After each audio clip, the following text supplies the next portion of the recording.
بسم اللہ الرحمن الرحیم احمدہ ونصلی ونسلم علی رسولہ الکریم۔ ایمان کے بارے میں ہم کچھ بنیادی باتیں سمجھ چکے ہیں، ٹھیک ہے۔ ایمان کیا ہے، عقیدہ کیا ہے، دین کی بنیاد کیا ہے، ہم اس کو سمجھ چکے ہیں۔ کچھ باتیں ذہن میں بیٹھ گئیں، کچھ تھوڑا بہت ایک خاکہ سا سمجھ میں آ گیا۔ تھوڑا سا آگے بڑھتے ہیں۔ ایمان کے بعد ہم عمل کے اوپر جاتے ہیں۔ قرآن میں دو چیزیں نا، ان الذین آمنوا وعملوا الصالحات، تو عمل کے اندر جو چیزیں ہیں ان کو بھی سمجھنا ضروری ہے۔ اگر ہم ان کو نہیں سمجھیں گے تو ایمان تو اپنی جگہ مکمل ہے، لیکن ایمان مکمل رہے گا نہیں۔ ایمان ایک دفعہ تو مکمل ہو گیا، لیکن اس کو مکمل رکھنے کے لیے کچھ چیزیں ضروری ہوتی ہیں۔ آئس کریم ہے تو آئس کریم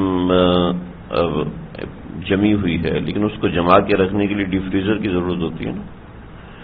ایسے ہی ایمان کو مکمل رکھنے کے لیے اعمال کی ضرورت ہوتی ہے، اس کے بغیر ایمان مکمل نہیں ہوتا۔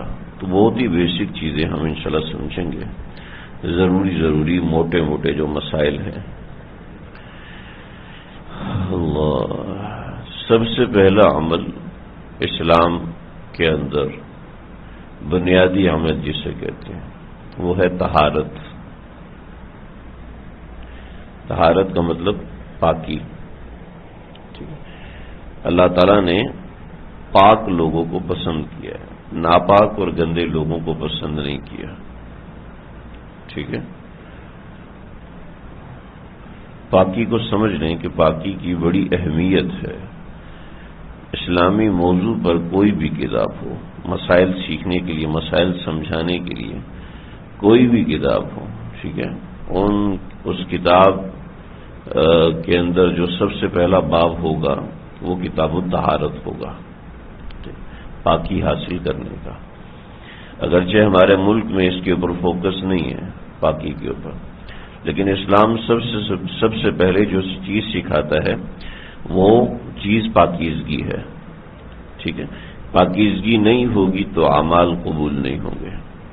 پاکیزگی کی اپنی جگہ ضرورت ہے، پاکیزگی نہیں ہے تو نماز بھی نہیں ہوتی، ٹھیک ہے۔ اگر پاکیزگی کی حالت میں نہیں ہے تو بعضی چیزیں ایسی ہیں جس میں روزہ بھی نہیں ہوتا۔ پاکیزگی نہیں ہوگی تو بعضی چیزیں ایسی ہیں کہ اس کے اندر آپ تلاوت قرآن نہیں کر سکتے، آپ کا حج قبول نہیں ہوگا۔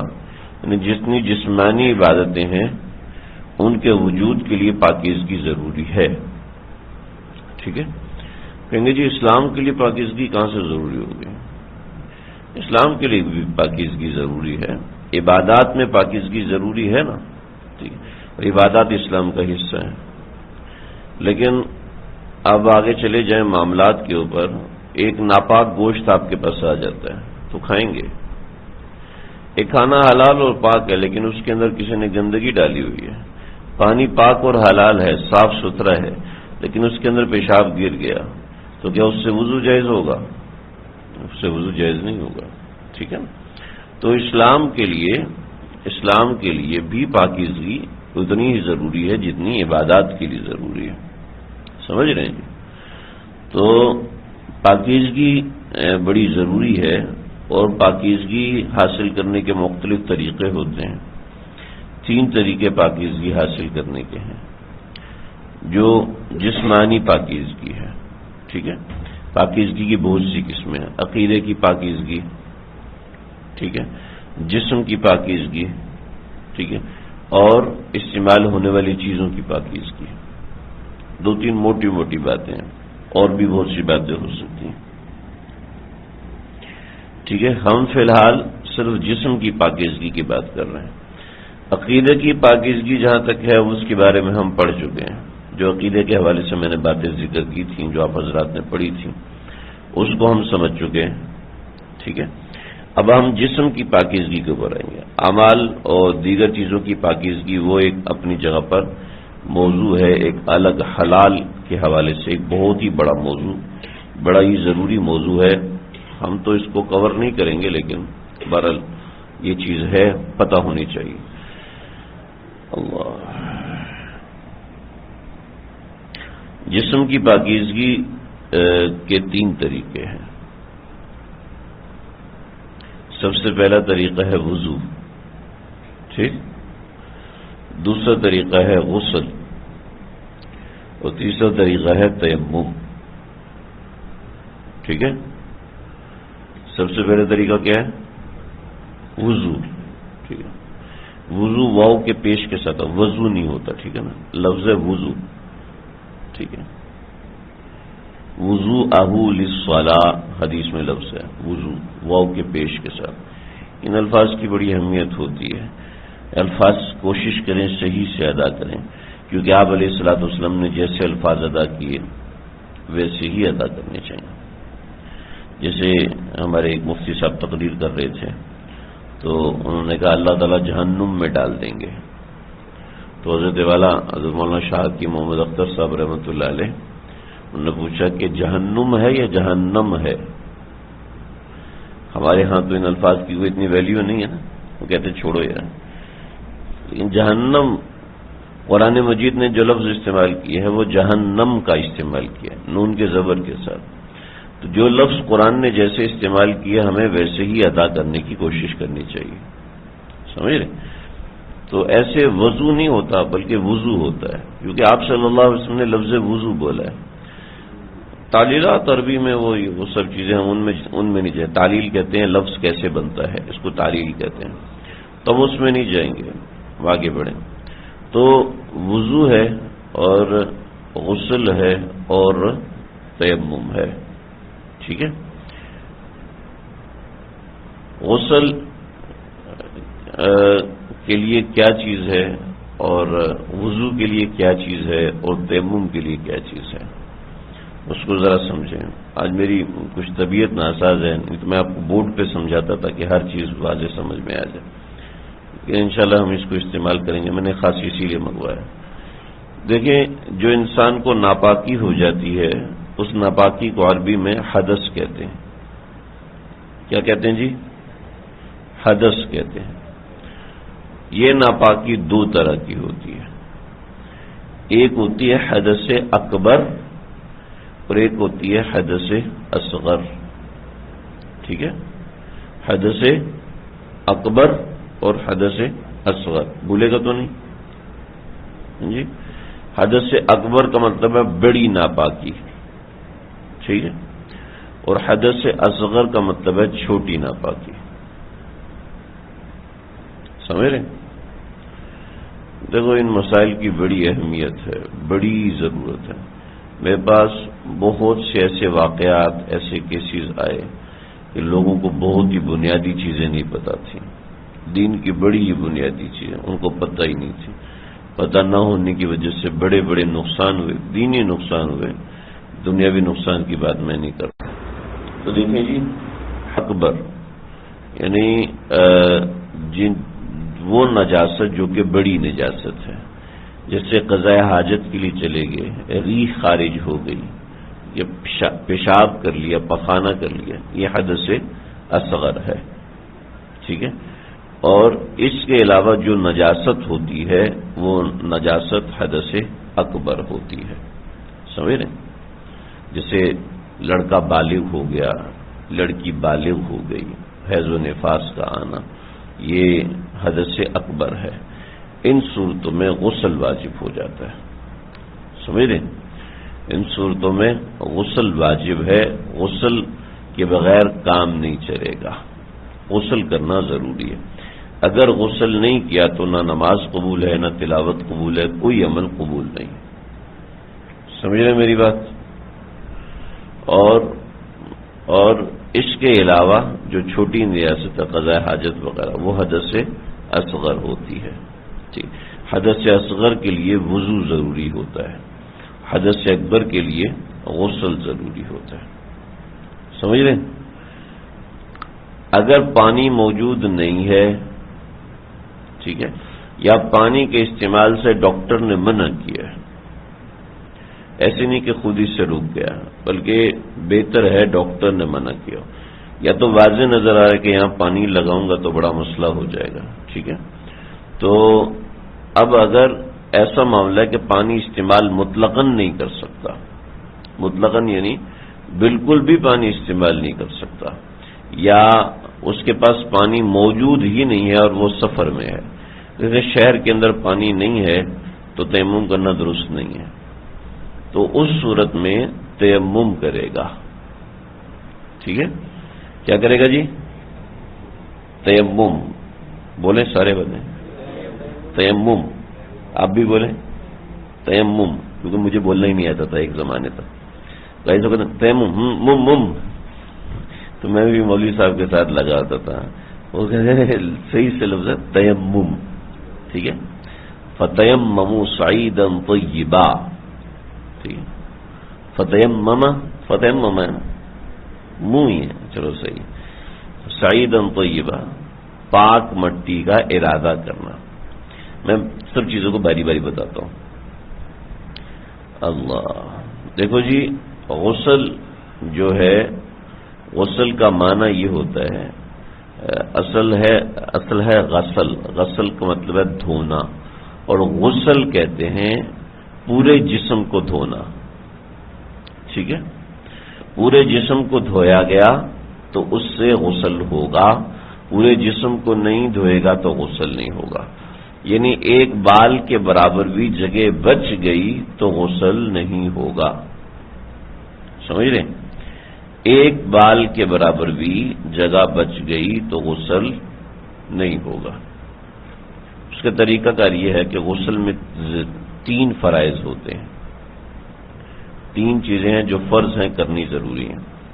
نمبر 1 کلی کرنا، نمبر 2 ناک میں پانی پہنچانا، اور نمبر 3 پورے جسم کو دھونا. سمجھ رہے جی؟ اس کو نوٹ بھی کر لینا، ضروری چیزیں. غسل میں کتنے فرائض ہیں جی؟ 3 فرائض ہیں. تیل تولیا صابن نہیں. ٹھیک ہے، غسل میں 3 فرائض ہیں. سب سے پہلے کلی کرنا، اور کلی کرنے میں مبالغہ کرنا ضروری ہے. لیکن روزے کے اندر کلی نہیں کریں گے، مبالغہ نہیں کریں گے، کلی کریں گے صرف. جیسے وضو میں کلی کرتے ہیں نا، بس روزے میں بھی ایسے کلی کی جائے گی. غرارہ کہتے ہیں حلق تک پانی کو پہنچانا. عام دنوں کے اندر غرارہ کرنا چاہیے، یا کلی کرنے میں مبالغہ کرنا یہ ضروری ہے، ضروریات غسل میں سے. دوسرا فرض ہے ناک میں پانی ڈالنا. ناک میں پانی ڈالنا کہ ناک کے بانسا جو ہے وہ نرم ہڈی، اس تک پانی پہنچ جائے. لیکن روزے کی حالت میں اس ہڈی تک پانی نہیں پہنچائیں گے. سمجھے؟ ناک کا جو سامنے کا حصہ ہے اس کو چھنک دیا جائے تو اس سے بھی جو ہے وہ کافی ہو جاتا ہے روزے کی حالت میں. لیکن عام حالات میں ناک کے نرم بانسے تک پانی پہنچانا یہ ضروری ہے. اس کے بعد پورے جسم پہ پانی بہانا. بھلے سے آپ سوئمنگ پول میں چھلانگ لگا دیں، ٹھیک ہے، بھلے سے ٹیوب ویل کے اندر گھس کے نہائیں، بھلے سے شاور کے نیچے کھڑے ہو جائیں. سمجھ رہے؟ یہ غسل کی ضروریات ہیں. اب غسل کرنا کیسے ہے وہ میں آپ کے سامنے ذکر کر دیتا ہوں. جس شخص پہ غسل واجب ہے یا ویسے ہی جمعے کا غسل کر رہا ہے تو اس کو چاہیے کہ سب سے پہلے وہ ایک وضو کرے. ٹھیک ہے، استنجا کرے، اور استنجے کے اندر یہ دیکھے کہ جسم میں کہیں نجاست اور گندگی لگی ہے تو اس کو صاف کر دے. یہ پہلا سٹیپ ہو گیا. ٹھیک ہے، سب سے پہلے استنجا کرنا. بعض حضرات غسل خانے کے اندر ہی استنجا کرنا پیشاب کرنا شروع کر دیتے ہیں. حدیث میں ممانعت آئی ہے کہ جو غسل خانے میں پیشاب کرتا ہے یا کھڑے پانی میں پیشاب کرتا ہے اس کو وسوسوں کا مرض لاحق ہو جاتا ہے. سمجھ رہے؟ تو وسوسوں سے بچنا چاہتے ہیں تو غسل خانے کے اندر پیشاب نہیں کرنا چاہیے. اٹیچ باتھ روم ہوتا ہے تو اٹیچ باتھ روم کے اندر جو ہے جو جگہ باتھ روم کا سیکشن ہے اسی میں کرے. اس سے باہر پیشاب کے قطرے نہیں گرنے چاہیے، تو اس سے وسوسے کا مرض پیدا ہوتا ہے. نسیان یعنی بھول جانے کا مرض بھی پیدا ہوتا ہے. ٹھیک ہے، تو سب سے پہلے استنجا کرنا ہے. استنجا کرنے کے بعد وضو کرنا ہے. ٹھیک ہے، وضو کرنے کا طریقہ میں ذکر کر دوں گا. اس کے بعد پورے جسم پہ پانی بہانا ہے، اور پورے جسم پہ پانی بہانا اس طرح ہو کہ پہلے دائیں حصے پر پانی ڈالے، پھر بائیں حصے پہ پانی ڈالے، اور اس کے بعد سر پہ پانی ڈالے. ٹھیک ہے، یہ پانی ڈالنے کی ترتیب ہے. کتنے حصے ہو گئے جی؟ استنجا کرنا، وضو کرنا اور جسم پہ پانی بہانا، ٹھیک ہے، 3 باتیں ہوگی۔ چوتھی بات جسم کو ملنا، جسم کو ملنا جیسے ہم صابن استعمال کرتے ہیں، شیمپو استعمال کرتے ہیں، یہ بھی غسل کے مسنون طریقوں میں سے، مسنون چیزوں میں سے۔ 5ویں چیز ہے کہ غسل بیٹھ کے کرنا چاہیے، کھڑے ہو کے غسل کرنا پسندیدہ نہیں، ٹھیک۔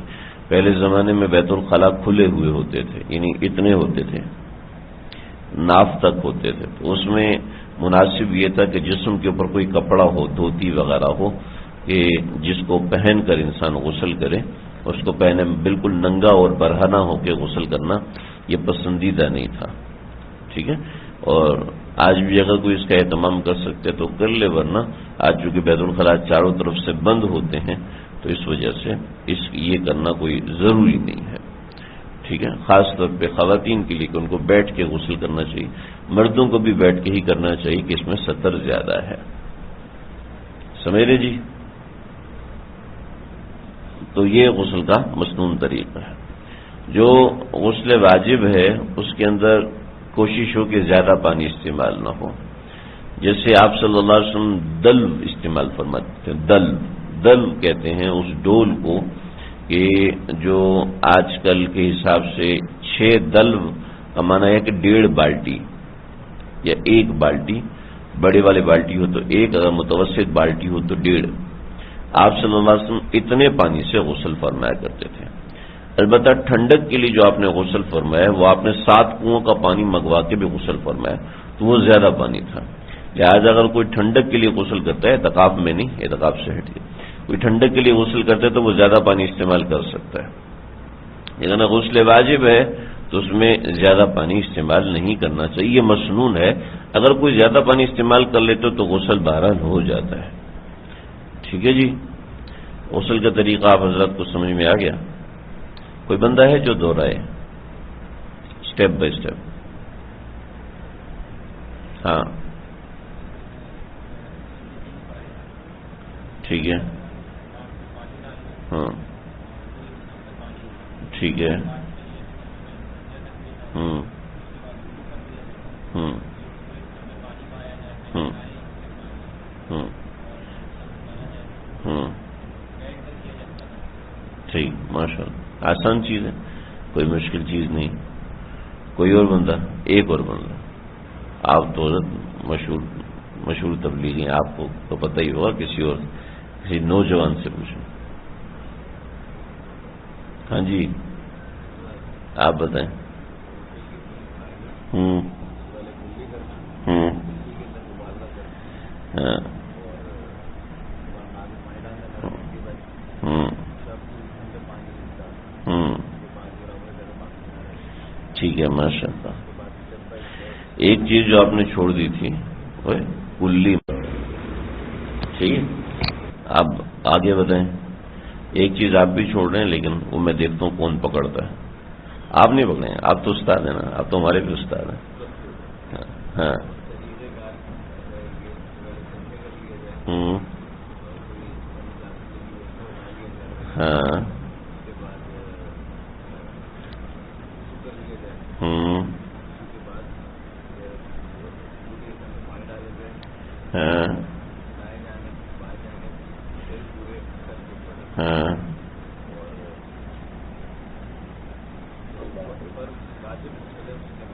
ہوں ہاں ٹھیک ہے، ایک چیز رہے گی، وہ کیا؟ ہاں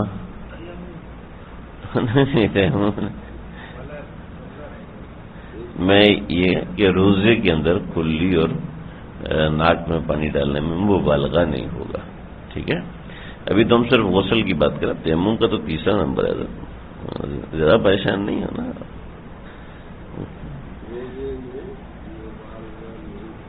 ٹھیک ہے، آگے چلیں جی، آگے ہم نے سمجھنا ہے۔ ہاں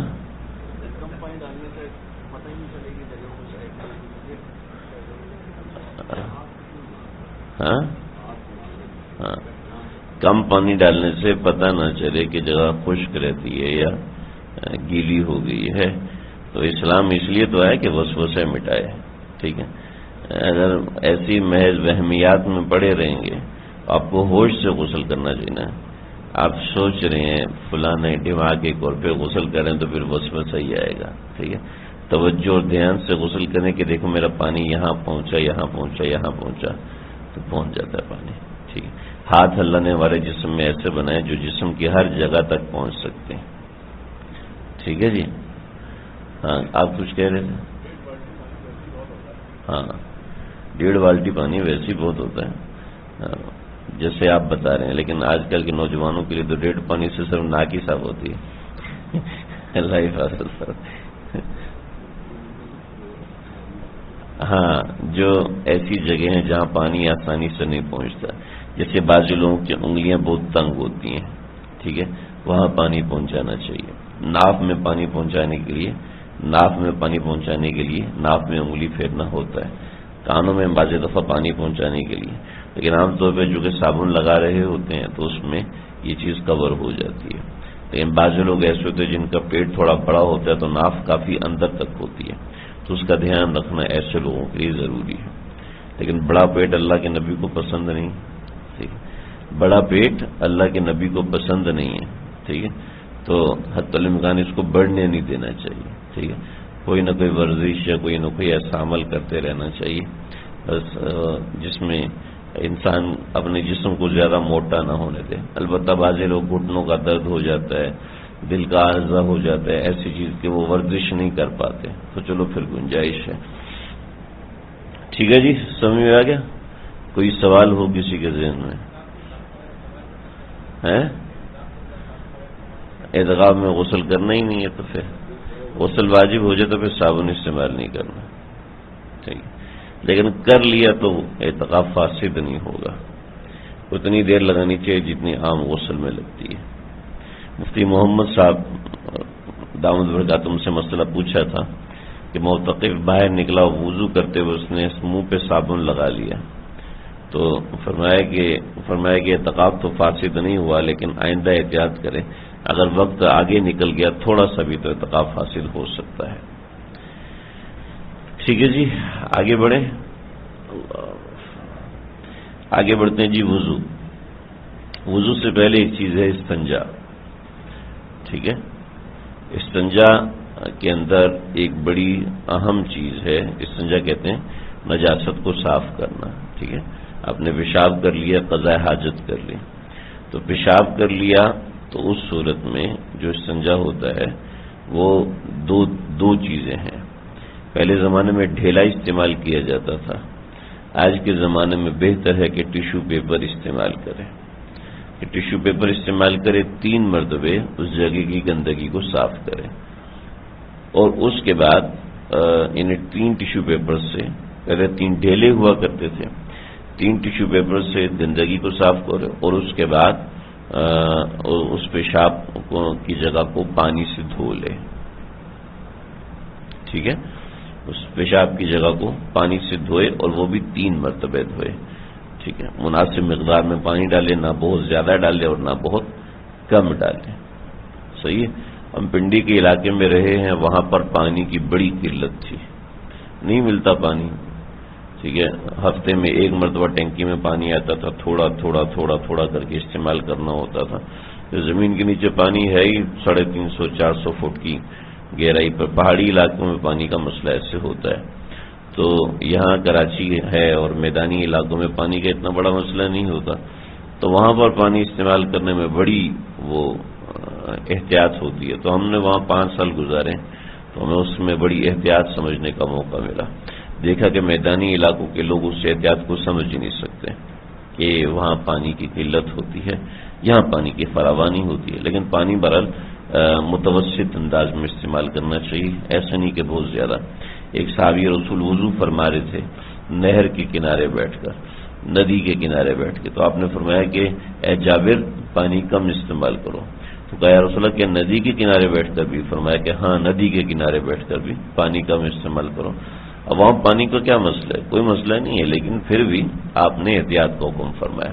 تو ایسا نہیں کہ لوٹوں کے لوٹے گراتے جا رہے ہیں، ایسا نہ ہو، اور ایسا بھی نہ ہو کہ بدبو پھیل رہی ہے، پانی کم استعمال کرنا ہے، بدبو بھی نہیں چھوڑنی وہاں پر، ٹھیک ہے، اس لحاظ سے پانی استعمال کرنا ہے، ٹھیک ہے جی۔ اس میں جو خواتین جو ہے وہ استنجے کے لیے بیٹھتی ہیں، یا تو کموڈ کے لیے کموڈ پہ بیٹھتے ہیں، یا پھر بیت الخلاء جو دوسرا WC استعمال کرتے ہیں۔ تو کموڈ میں بیٹھنے میں تو کوئی مسئلہ نہیں ہے، ٹھیک ہے، جس طریقے سے عام لوگ بیٹھتے ہیں ویسے، لیکن WC پہ جب بیٹھتے ہیں تو مردوں کے لیے ضروری ہے کہ وہ پنجوں کے بل بیٹھیں، چھوٹے استنجے کے لیے، نہیں پاؤں ایسے سیدھے رکھ کے نہیں بیٹھنے، بلکہ پنجوں کے بل بیٹھیں گے۔ پنجوں کے بل بیٹھیں گے تو اس کے ذریعے سے استبراء صحیح ہوتا ہے۔ استبراء کا مطلب ہے کہ پیشاب کی نالی کے اندر کچھ پیشاب کے قطرے باہر صورت بچتے ہیں، ٹھیک ہے، تو جب اس طریقے سے استنجا کرے گا، اس طریقے سے پیشاب کرے گا تو پیشاب کی نالی سیدھی ہو جائے گی، اور سیدھی ہونے کی وجہ سے اس کے اندر سے جتنا پیشاب ہے وہ جلدی سے جلدی اس کا خروج ہو جائے گا، ٹھیک ہے جی۔ تو یہ استبراء ضروری ہے۔ لا یستنزہوا من البول، یہ ان کو عذاب قبر کیوں ہو رہا ہے؟ اس لیے کہ پیشاب میں استنزاء یعنی استبراء نہیں کیا کرتے تھے، ایسے پیشاب کیا اور اٹھ کے آگے پانی ڈالا، نہیں، یہ طریقہ نہیں، ٹھیک ہے۔ استبراء ضروری ہے، اور استبراء یہ ہے کہ تھوڑا سا پیچھے جو جگہ ہوتی ہے جہاں سے پیشاب کی نالی آ رہی ہوتی ہے، حضرت مفتی رشید احمد صاحب نے احسن الفتاوی میں لکھا ہے کہ اس کو دبا کے ایک دو قطرے جو باقی بچتے ہیں ان کو نکال دیں، ایک یہ طریقہ ہے، ٹھیک ہے۔ دوسرا طریقہ یہ کہ پیشاب کرنے کے بعد تھوڑی دیر تک کھانسی کرے، اس سے رگوں میں دباؤ پڑتا ہے اور وہ دبتی ہیں، تو جو پیشاب کے قطرے باقی ہوتے ہیں، بھئی آپ پین سے کیوں کھیل رہے ہیں، پیشاب کے جو قطرے باقی ہوتے ہیں وہ نکل جاتے ہیں۔ بعض حضرات نے کہا کہ ٹیشو پیپر رکھ کے بیت الخلاء کے اندر ہی کھڑے ہو جائیں اور چند قدم اوپر نیچے کر کے رکھیں، جس سے جو پیشاب کے باقیہ قطرے ہیں وہ نکل جاتے ہیں، ٹھیک ہے۔ جن لوگوں کو زیادہ مسئلہ ہوتا ہے وہ انڈر ویئر استعمال کر سکتے ہیں، کہ انڈر ویئر استعمال کہ وہ پہن کے باہر نکلیں، 40-50 قدم چلیں ٹیشو پیپر رکھ کے، پھر اس ٹیشو پیپر کے نکال کے دوبارہ پانی سے استنجا کر لیں، یہ استبراء، ٹھیک ہے، یہ استبراء ضروری ہے، اس کے بغیر مرد حضرات کو استنجا نہیں کرنا چاہیے۔ خواتین کے ہاں چونکہ ایسا مسئلہ نہیں ہوتا تو ان کا استبراء خود ہی ہو جاتا ہے، ٹھیک ہے، مردوں کی طرح ان کو استبراء کرنے کی ضرورت نہیں ہوتی، ٹھیک ہے جی۔ استنجے میں طریقہ سمجھ میں آ گیا۔ دوسرا، قضاء حاجت کے اندر استنجا جو کرنا ہے وہ قضاء حاجت میں استنجا ان تین انگلیوں کے ذریعے سے کرنا ہے، ٹھیک، درمیان کی انگلی، شہادت کی انگلی اور اس کے ساتھ والی انگلی، ان تین انگلیوں سے استنجا کرنا ہے، ایسا نہ ہو کہ پورا ہاتھ استعمال کر رہا ہے، ان تین انگلیوں سے استنجا کرنا ہے، اور قضاء حاجت کے لیے ٹیشو پیپر استعمال کرنے کی ضرورت نہیں ہوتی، قضاء حاجت جو وہ پانی کے ذریعے سے ہی ہو جاتی ہے۔ لیکن اگر کوئی سفر کے اندر کوئی ایسا مسئلہ پیش آیا کہ وہاں پانی موجود نہیں ہے تو وہاں پر ٹیشو پیپر وغیرہ کے ذریعے سے یا ڈھیلے وغیرہ کے ذریعے سے جگہ کی صفائی کر دی جائے تو وہ جگہ پاک ہو جاتی ہے۔ اگر تھوڑی بہت رطوبت وہاں پر لگی رہ جاتی ہے تو اس میں کوئی مذائقہ نہیں ہے، ٹھیک ہے جی، لیکن حتی الامکان اس جگہ کو صاف کرنا چاہیے، سمجھ گئے جی۔ استنجا 3 مرتبے کیا جاتا ہے، 3 مرتبے سے زیادہ نہیں کیا جاتا۔ استنجے کے اندر اگر آپ ٹیشو پیپر استعمال کر رہے ہیں تو جسے پانی استعمال کرے تو 3 دفعہ سے زیادہ پانی استعمال نہ کرے، سمجھ رہے جی۔ عام طور پر وضو استنجے سے چند منٹ کے بعد کرنا چاہیے، لیکن جب استبراء ہو جائے، تسلی ہو جائے تو اس کے بعد فوراً وضو کر لینا چاہیے، کوئی حرج نہیں۔ کسی نے کہا یا رسول اللہ استبراء کرتا ہوں تو پریشانی ہو جاتی ہے، تو آپ نے فرمایا کہ اپنی شلوار کے اوپر پانی لو اور پانی لے کے اس کے اوپر چھڑک دو تاکہ تمہیں وسوسہ نہ آئے، ٹھیک ہے۔ اب جو پانی اس جگہ پہ لگا ہوا رہ جاتا ہے وہ ناپاک نہیں ہوتا، ٹھیک ہے، وہ پانی کپڑوں پہ لگ رہا ہوتا ہے، اب کپڑے ناپاک نہیں ہوتے، ٹھیک ہے، کپڑے پاک ہیں، سمجھ لے جی، بات یہاں تک سمجھ میں آ گئی۔ آگے چلیں، غسل کا طریقہ ہم نے سمجھ لیا، وضو کا طریقہ دیکھو جی، ہم وضو کا صرف طریقہ بتائیں گے، اس میں بہت سی دعائیں منقول ہیں، وہ دعائیں بھی آپ پڑھ سکتے ہیں، کر سکتے ہیں، اس میں کوئی حرج نہیں، اس میں کوئی مذائقہ نہیں۔ سب سے پہلے ہاتھ دھونے 3 مرتبے، ٹھیک ہے؟ اب 3 مرتبے ہاتھ کیسے؟ انہوں نے ٹوٹی کھولی اور 3 مرتبے ہاتھ دھو لیے، یہ طریقہ صحیح نہیں ہے، ٹھیک ہے؟ سنت کے مطابق یا سنت کے قریب ترین جو طریقہ وہ یہ کہ ٹوٹی کھولی اور پانی لیا اور اسی پانی سے دونوں ہاتھوں کو دھو لیا، پھر دوسری مرتبہ پانی لیا، اسی پانی سے دونوں ہاتھوں کو دھو لیا، تیسری مرتبہ پانی لیا، اسی پانی سے دونوں ہاتھوں کو دھو لیا، ٹھیک ہے؟ اگر ٹوٹی ایسا سسٹم ہے کہ پانی ضائع نہیں ہوتا تو ٹھیک ہے، ٹوٹی دونوں ہاتھوں سے کھولی اور پھر ایک انگوٹھی سے بند کی، دونوں ہاتھوں میں پانی لیا، تھوڑا سا زیادہ پانی آ جائے گا، ٹھیک ہے؟ اس طریقے سے ہاتھ دھل جائیں گے۔ آج جو ہمارا طریقہ ٹوٹی کھولتے ہیں نیچے ہاتھ لگا کے دھو رہے ہوتے ہیں، یہ مسنون طریقہ نہیں ہے، ٹھیک ہے؟ سنت طریقہ یہ ہے کہ سیدھے ہاتھ سے پانی لیا جائے اور اسی ہاتھ سے دونوں ہاتھوں کو دھویا جائے، ٹھیک ہے جی؟ سمجھ گئے؟ آگے چلے۔ اس کے بعد کلی کے لیے پانی لینا ہے، ٹوٹی کھولی اور کلی کے لیے پانی لیا اور کلی کی 3 مرتبے، ٹھیک؟ اس کلی کے ساتھ ہی مسواک کرنا مسنون ہے۔ وضو سے پہلے مسواک کر رہے ہوتے ہیں، اس سے بھی سنت ادا ہو جاتی ہے، لیکن کلی کے ساتھ مسواک کی جائے گی، یہ مسواک کرنا مسنون ہے۔ ایک مسواک کے ساتھ پڑھی ہوئی نماز دوسری نمازوں سے 70 گنا زیادہ قبول ہوتی ہے، یہ 70 گنا زیادہ اجر کا باعث، قبول 70 گنا زیادہ اجر کا باعث ہے۔ تو کوشش کریں جی مسواک ہونی چاہیے آپ کے پاس۔ مسواک کیا ہے، کس طریقے سے، اس کا طریقہ میں انشاءاللہ کل ذکر کروں گا، ٹھیک ہے جی؟ مسواک، اگر مسواک نہیں ہے تو دانتوں پہ انگلی مارے، ٹھیک ہے؟ دائیں طرف زبان کے اوپر کس طریقے سے کرنا انشاءاللہ کل بتاؤں گا۔ سمجھ گئے یہاں تک؟ کلی کرنے کے بعد ناک میں پانی ڈالنا ہے، ناک میں پانی ڈالنے کے لیے بایاں ہاتھ استعمال کریں گے آپ، پانی لیں گے بائیں ہاتھ میں، پہلے ہم پانی لے رہے تھے سیدھے ہاتھ پہ، ٹھیک ہے؟ اب ہم پانی لیں گے الٹے ہاتھ میں اور اس سے ناک میں پانی ڈالیں گے اور ناک کو یوں کر کے چھنکیں گے، ٹھیک ہے؟ آپ صلی اللہ علیہ وسلم نے فرمایا کہ ناک میں یوں چھنکا ضرور کرو کہ اندر شیطان بیٹھا ہوتا ہے وہ باہر نکل جاتا ہے، حدیث میں آتا ہے، ٹھیک؟ اب ہم قرطبین لگا کے تو نہیں دیکھیں گے نا شیطان اندر بیٹھا بھی ہوا ہے کہ نہیں بیٹھا ہوا، ہمارے نبی نے فرما دیا تو بات ختم، سمجھے؟ بعض مرتبہ شیطان بول کے اللہ کے نبی نے بیماریاں مراد لی ہیں، بعض مرتبہ شیطان بول کے بہت سی چیزیں مراد لی ہیں۔ یہ جو بھی کورونا کا مسئلہ ہے تو اس کے اندر لوگوں نے کہا کہ کورونا جو ہے وہ مسلمانوں کو کم افیکٹ کرتا ہے، وجہ اس کی ہے کہ روزانہ اپنے ناک کو صاف کرتے ہیں کئی مرتبے، جس سے ان کے ناک کا بانسا ایسے بند نہیں ہوتا جیسے عام لوگوں کا ناک کا بانسا بند ہوتا ہے، یعنی یہ جو ناک کا ہے، لہذا ان کو سانس لینے میں کتنا بھی کورونا ہو جائے زیادہ پریشانی نہیں ہوتی، کوئی بہت ہی سیویئر قسم کا ہو تو الگ ہے، لیکن بہت دفعے یہ چیز انسان کو بچاتی ہے۔ تو ہو سکتا ہے اس شیطان سے بیماری مراد ہو اور ہو سکتا ہے اس شیطان سے کچھ اور مراد ہو، لیکن یہ کیا مراد ہے آپ علیہ الصلوۃ والسلام کی، اللہ ہی بہتر جانتے ہیں، آپ صلی اللہ علیہ وسلم بہتر جانتے ہیں، سمجھ رہے؟ ایک انہوں نے بتایا کہ مسلمان چونکہ شراب نہیں پیتا تو اس وجہ سے اس کے پھیپھڑے، اس کے لنگز زیادہ کام کرتے ہیں، لہذا ان کو کورونا اتنا زیادہ نقصان نہیں پہنچائے گا۔ یہ فوائد ہیں، کبھی کسی کو حاصل ہوتے ہیں کبھی نہیں حاصل ہوتے ہیں، لیکن بہرحال اپنی جگہ ایک بات تھی۔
ہو جاتا ہے، ایسا نہیں ہے کہ نہیں ہوتا، کسی کو تسلی کرنا تو دونوں چولہوں میں پانی بھرے اور ٹوٹی بند کرے، اور بند کرنے کے بعد اپنے چہرے کو پھیرے. سمجھ گئے؟ چہرے کو ملنا اور چہرے کو دھونا. چہرے کے اندر داڑھی آتی ہے مردوں کے، خواتین کو تو نہیں ہوتی، مردوں کی ہوتی ہے.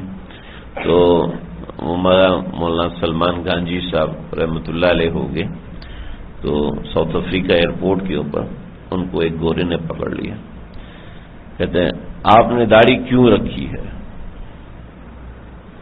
ٹھیک، تو یہ اتنے ہٹے کٹے اونچے قد کے زبردست جوان آدمی، انہوں نے کہا آپ بتائیں داڑھی مرد رکھتے ہیں عورتیں رکھتی ہیں؟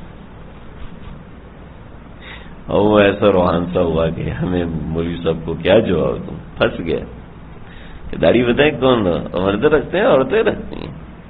کہ میں تو مرد ہوں اس لیے رکھی ہے. اب آپ نے نہیں رکھی، وجہ تو آپ کو بتانی پڑے گی کہ آپ نے کیوں نہیں رکھی. کیونکہ یہ تو عورتیں نہیں رکھتی ہوتی نا، کیونکہ عورتوں کی آتی نہیں.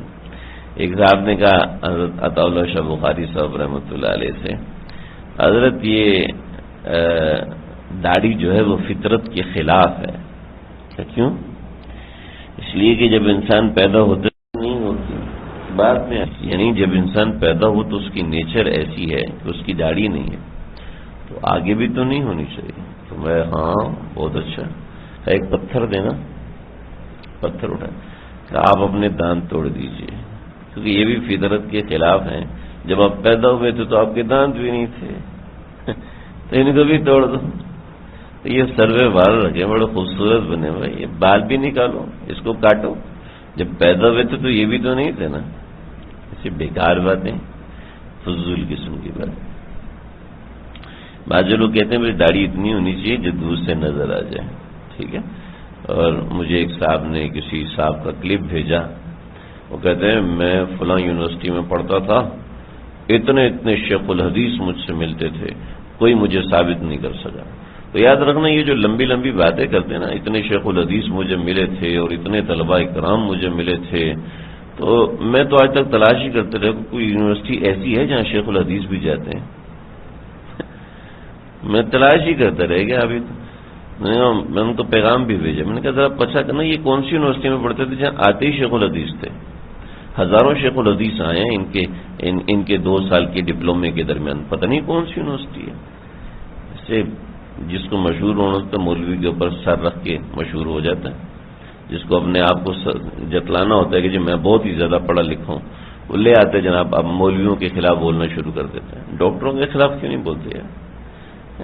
انجینئروں کے خلاف کیوں نہیں بولتے ہیں؟ ایسی فضول قسم کی بات. تو پتہ ہے کہ مولوی نے محنت کی ہے، فوکس کیا ہے قرآن کے اوپر، حدیث کے اوپر، لوگوں کا اعتماد قرآن اور حدیث کے اوپر ہے. تو اپنی ووٹنگ بڑھانی ہے تو کیا کرنا، بس اس طریقے سے کرنا پڑے گا.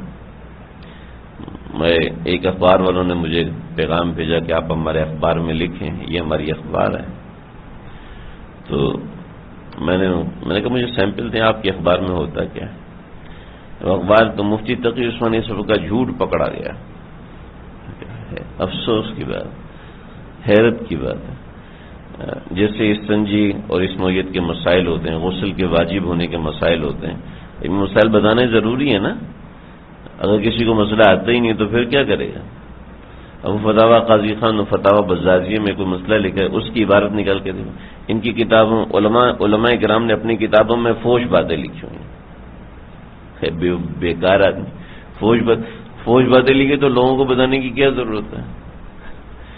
کوئی ضروری ہے آپ کو پتہ کہ بزازیہ کے اندر کیا کیا غلط بات لکھی ہوئی ہے؟ ہمیں تو پتہ ہی نہیں بزازیہ ہوتی کیا ہے، ہمیں پتہ ہی نہیں فتاوی قاضی خان ہوتی کیا ہے، اور آپ لوگوں کو بتائیں. کتنی فضول بات ہے. کہتے ہیں یہ اصل میں ہم نا چوٹ کرتے ہیں. میں نے کہا آپ قتل بھی کریں، اس کے بعد کہنا ہم چوٹ کریں تو وہ تو قتل ہو گیا. ہم تو ویسے مذاق کر رہے تھے، سامنے والا قتل ہو گیا. فضول بات ہے، یہ کوئی بات ہے کرنے کی. تو بہرحال دیکھو جی یہ چیزیں سمجھنے کی ہوتی ہیں اور بڑی ضروری چیزیں ہیں جو میں ذکر کر رہا ہوں. تو ایک ہاتھ سے پانی لیا، ٹھیک ہے، ایک ہاتھ سے پانی دائیں ہاتھ سے پانی.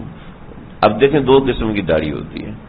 ایک داڑھی وہ ہوتی ہے جیسے ہمارے عبدالصمد بھائی کی ہے، ان کی داڑھی ان کے نیچے سے کھال نظر آ رہی ہے، ٹھیک ہے.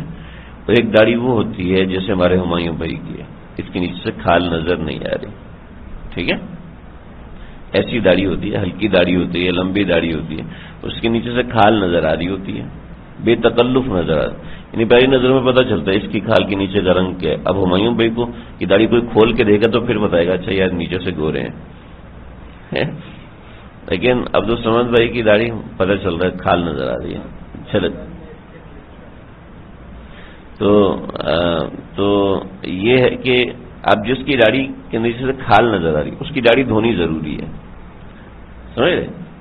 وضو کے اندر اس کی داڑھی کو ایسے دھونا ضروری ہے جیسے چہرے کو دھوتے ہیں، ٹھیک ہے؟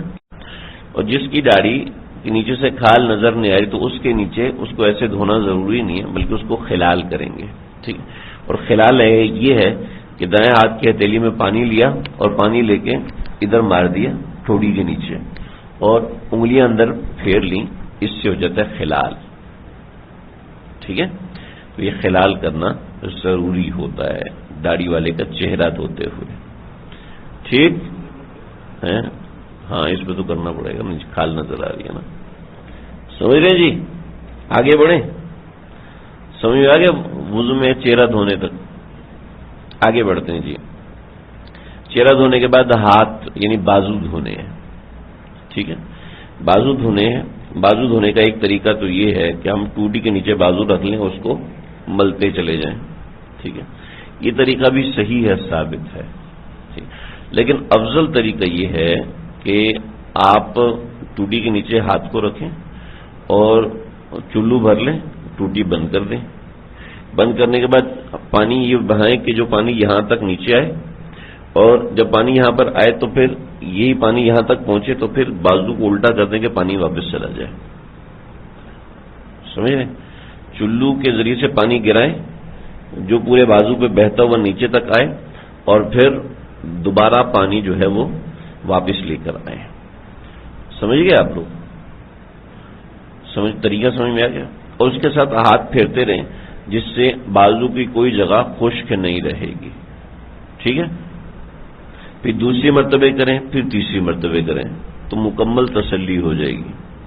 پھر اس کے بعد الٹے ہاتھ کا بھی ایسے کریں کہ پانی لیں چلو میں اور یوں بہائیں پھر یوں بہائیں پھر یوں بہائیں پھر یوں، 3 دفعہ کر لیں تو انشاءاللہ تینوں دفعہ کوئی جگہ ایسی نہیں رہے گی جو خشک رہ جائے، ٹھیک ہے؟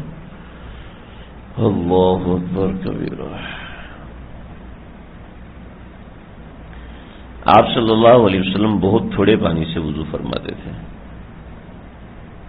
سمجھ رہے جی؟ آپ علیہ الصلوۃ والسلام کے وضو کا پانی جو ہے وہ بہت تھوڑا ہوا کرتا تھا اور چھوٹا سا ڈول ہوتا تھا آپ صلی اللہ علیہ وسلم کے پاس، یہ دیکھیں یہ ڈول مدینہ میوزیم میں رکھا ہوا ہے، قریب آ کے دیکھ لیں آپ لوگ، اس ڈول کے اندر یہ سمجھ لیں لوٹے کے جتنا ڈول ہے، آپ صلی اللہ علیہ وسلم اس ڈول سے وضو فرمایا کرتے تھے، دیکھ رہے ہیں کہ میں نے خود تصویر بنائی ہے وہاں سے مدینہ میوزیم میں۔ تو اب اتنے تھوڑے سے پانی سے ایک صحابی پریشان ہوئے کہ اتنے تھوڑے سے پانی سے وضو آپ تو کر لیتے تھے لیکن میرے جسم پہ تو اتنے بال ہیں، میں کیسے کر سکتا ہوں؟ تو جس صحابی سے پوچھا یا جس صحابیہ سے پوچھا تو آپ نے فرمایا کہ تمہارے جسم پہ کم بال ہیں، آپ علیہ الصلوۃ والسلام کے جسم اطہر پہ آپ سے زیادہ بال تھے، جب آپ غسل کر لیتے تھے اور آپ کو وسوسہ نہیں ہوتا تھا تو تمہیں کیا مسئلہ ہے؟ سمجھے؟ پھر تمہیں تو کوئی مسئلہ ہونا ہی نہیں چاہیے۔ تو بات یہ ہے کہ انسان کرنا چاہے تو سب کر لیتا ہے، جی میرے بازو پہ تو بال ہیں تو پانی پہنچے گا کیسے وغیرہ وغیرہ، نہیں، یہ بات صحیح نہیں ہے، ٹھیک ہے؟ یعنی کتنا چھوٹا سا ڈول ہے اور اس کے ذریعے سے بڑی آسانی سے وضو آپ صلی اللہ علیہ وسلم فرما لیا کرتے تھے، ٹھیک ہے؟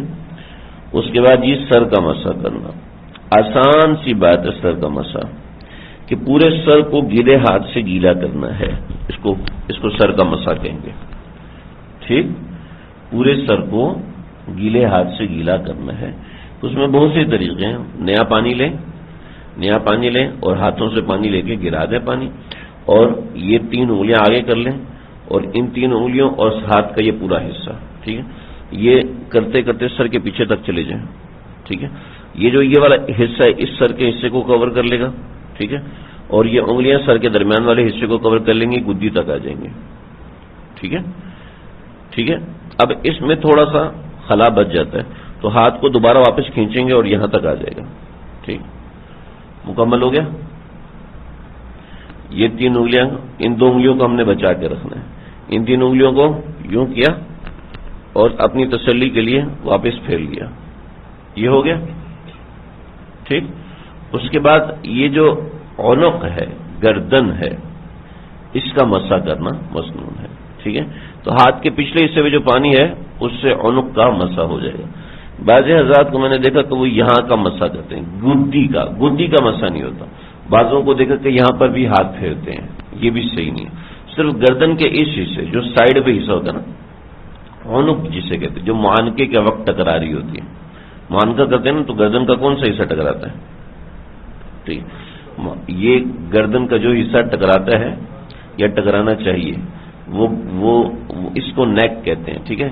اس کو حلق کہتے ہیں, اس کے بیک سائڈ کو گدی کہتے ہیں. جو مسنون ہے, مستحب ہے, وہ یہ والا حصہ ہے, اس حصے کا مسح ہے. ٹھیک ہے, سمجھ گئے. اس کے بعد رہ گئے کان. ٹھیک ہے. کانوں کے مسح کے لیے ہم نے یہ انگوٹھا اور یہ چیز بچائی ہوئی تھی. تو یہ کانوں کے جو جتنی بھی گلیاں ہیں ان سب گلیوں میں سے انگلی گھمائیں, شہادت کی انگلی کا آگے والا حصہ اس میں سے گھمائیں اور کان کے پچھلے حصے پہ انگوٹھا گھمائیں. ٹھیک ہے. اس طریقے سے مکمل سر کا مسح ہو جائے گا. سمجھ گئے جی؟ کوئی مشکل اس میں؟ اس کے بعد آ جائے پاؤں کے اوپر, پاؤں دھونے کے اوپر. پاؤں دھونا جو ہے یہ اپنی جگہ پر فرض ہے. تو اس کا آسان طریقہ, سنت کے مطابق جو آسان طریقہ وہ یہ ہے کہ ٹوٹی کے نیچے ہاتھ رکھیں اور ہاتھ رکھ کے اوپر کی انگلیوں سے دھونا شروع کریں اور پیچھے تک دھوتے ہوئے لے آئیں. ٹھیک ہے. اب کسی کے پاس پانی ایسے نہیں ہے, وہ تالاب سے وضو کر رہا ہے یا پھر کسی ٹب سے, تو دائیں ہاتھ سے پانی لے اور پاؤں پہ گراتا جائے اور پھر یہ اس طریقے سے انگلیوں کے اندر انگلی پھیر کے پھر اوپر سے دھو کے اور پھر بقیہ پاؤں کو دھو لے. 3 دفعہ دایاں پاؤں, 3 دفعہ بایاں پاؤں. اس طریقے سے آپ کا وضو جو ہے وہ مکمل ہو جائے گا. ٹھیک ہے. اور جو خلال ہے وہ یہاں سے شروع کرنا ہے اور یہاں پہ آ کے ختم کرنا ہے. ٹھیک ہے. اس چھوٹی انگلی سے شروع کرنا ہے اور چھوٹی انگلی سے ختم کرنا ہے. اور خلال جو ہے وہ چھوٹی انگلی سے ہوتا ہے. ٹھیک ہے.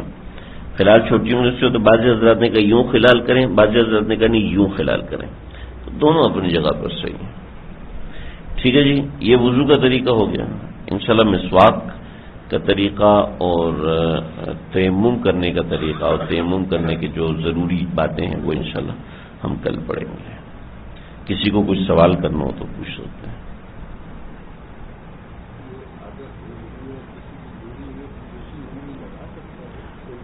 ہاں لگا سکتے.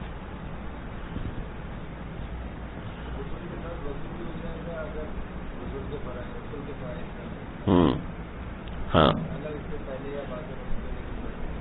بعد میں تو غسل کے وضو کرنا جائز ہی نہیں ہے نا.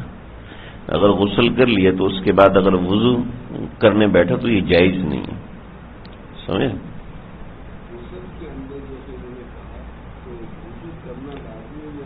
وضو کرنا سنت ہے غسل کے اندر.